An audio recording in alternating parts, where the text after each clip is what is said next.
Alors, je m'appelle Modou Kanti.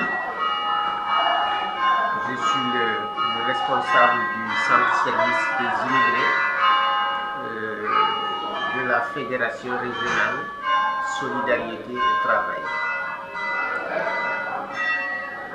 Nous, on s'occupe en général des immigrés et pas de manière particulière aux demandeurs d'asile.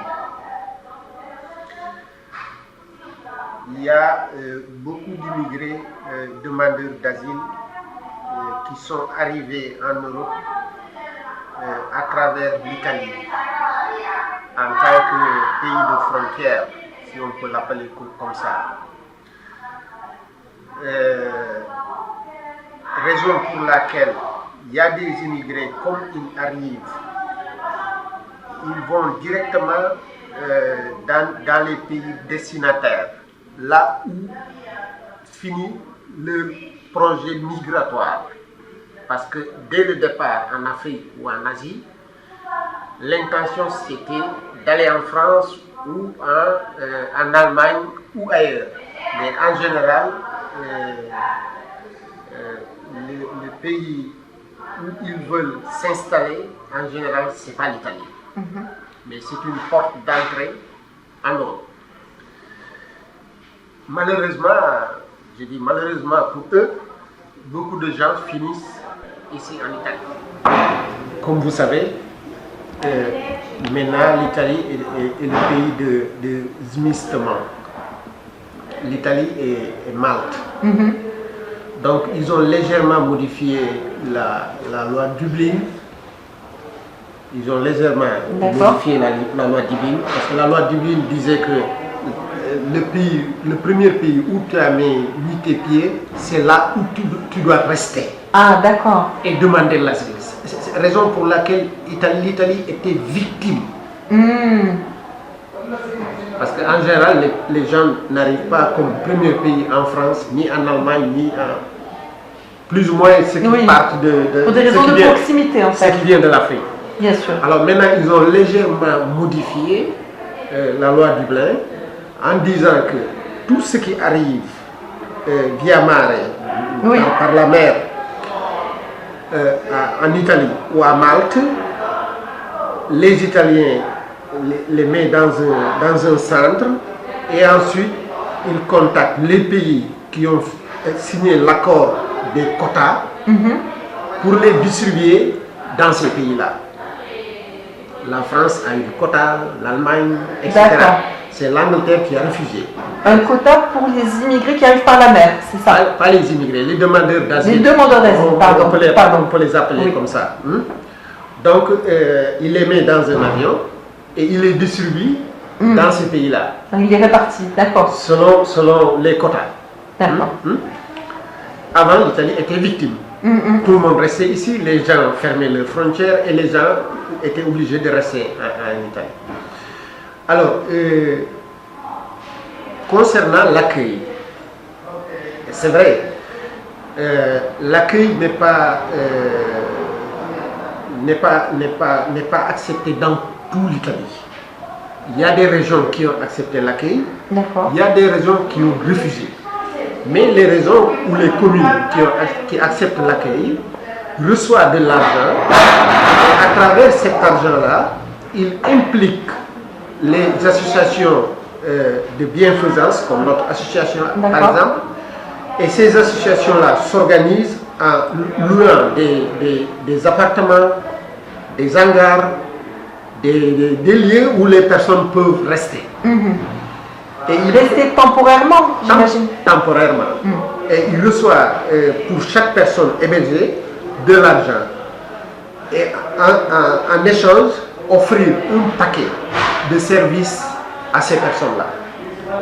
Le paquet consiste la connaissance du territoire, les services qui sont offerts sur le territoire, l'accompagnement vers la préfecture pour la régularisation de leur position sur le territoire italien, etc. etc.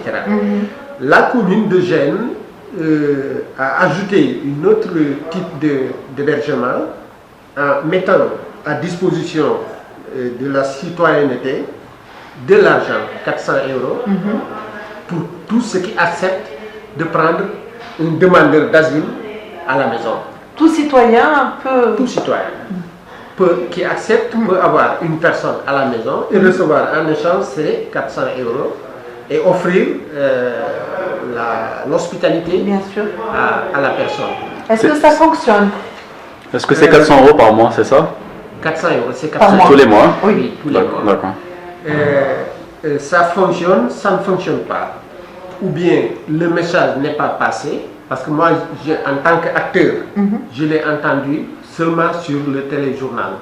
D'accord. Il y avait l'assesseur qui était l'assesseur chargé des immigrés, qui disait qu'il y a cette opportunité. Mais personne ne m'a pas contacté pour me dire, voilà, il y a cette possibilité, essayez de divulguer l'information, ou bien, donc peut-être l'information n'est pas arrivée à tout le monde. D'accord. Hein? C'est récent ou ça fait... C'est récent.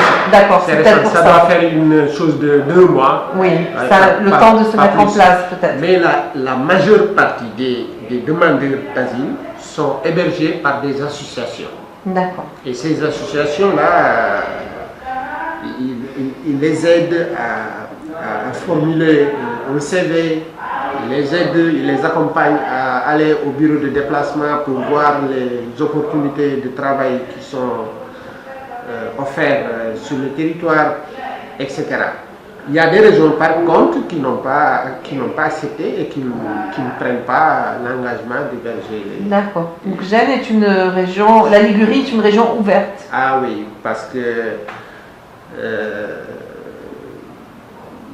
étant une ville de mer et à côté de la frontière, donc ils sont habitués et surtout aussi, toujours il y a le diavail des marins, donc ils sont habitués.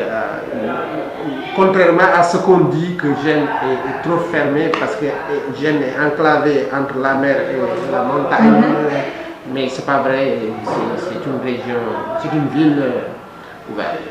Et est-ce que vous avez constaté, vous m'avez expliqué que donc, vous ne vous occupiez pas des demandeurs d'asile, des réfugiés par exemple, mais est-ce que vous avez constaté néanmoins un nombre beaucoup plus important de personnes justement qui viennent en Italie par rapport aux années précédentes?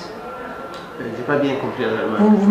Vous avez expliqué que votre institution ne traite pas les demandeurs d'asile, par exemple, je pense aux réfugiés syriens par exemple, mais néanmoins, est-ce que vous avez pu constater un afflux plus important?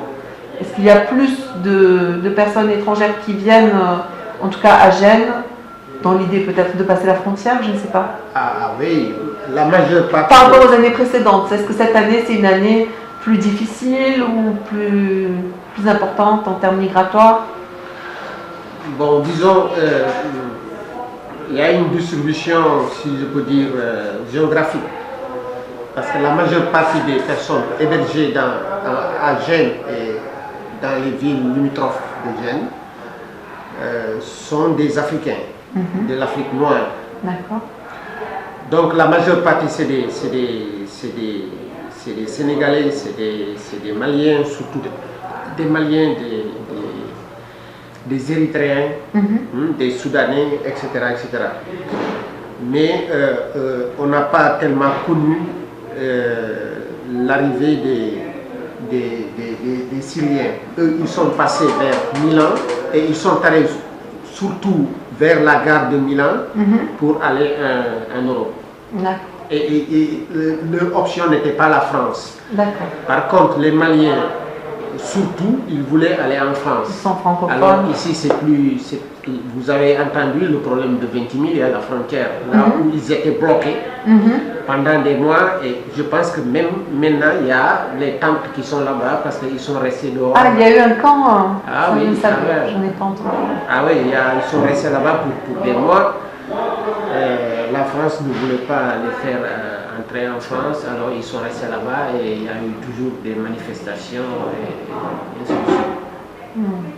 Et là, avec ce qui s'est passé en France dernièrement, ça va encore plus se durcir. Voilà, ça va encore magnifier ce problème.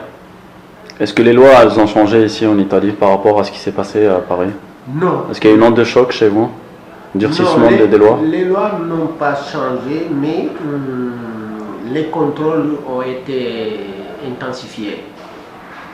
Les contrôles, pas de manière générale, mais là où ils soupçonnent peut-être qu'il y a des imams, il y a des gens qui sont affiliés à l'ISIS. Alors, il y a eu même des rapatriements accompagnés directement à la frontière. Il y a eu. Mais les lois sont restées les mêmes. Il n'y a pas d'amalgame. D'accord. Que l'immigré égale terroriste. Il y a quelques-uns qui, c'est normal, qui pensent que tout immigré, tout musulman est Suspect. Ça va. Et l'autre fois, j'ai vu sur Facebook, je ne sais pas si c'est une blague ou non, quelqu'un qui a fait travailler un arabe et il ne voulait pas le payer, il a appelé la police pour leur dire que c'était un affilié de l'ISIS. Alors là, c'est grave. Très grave. C'est grave. Est-ce que vous auriez un message à faire passer? On est un webzine marseillais, Made in Marseille, le média de la diversité. Voilà, si vous avez quelque chose. Le mot de la fin. Voilà, le mot de la fin. Ou un message à faire passer. Ou... Le seul regret que j'ai est que malheureusement on n'a pas utilisé à bon fin la diversité. Moi je pense que la diversité est la richesse la plus importante du monde dans la vie.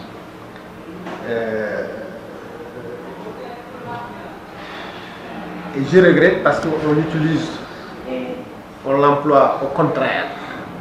Au contraire. Par contre, on pouvait vivre tous ensemble et sans avoir tous ces problèmes qui sont en train de se vérifier. Mais je pense que aussi la vie, est comme ça. Il n'y a pas de vérité dans la vie. Est-ce qu'il y a un peu d'espoir? L'espoir est toujours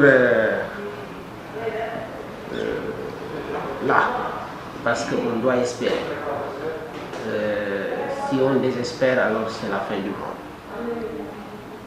On doit toujours avoir l'espoir qu'un jour les choses vont changer,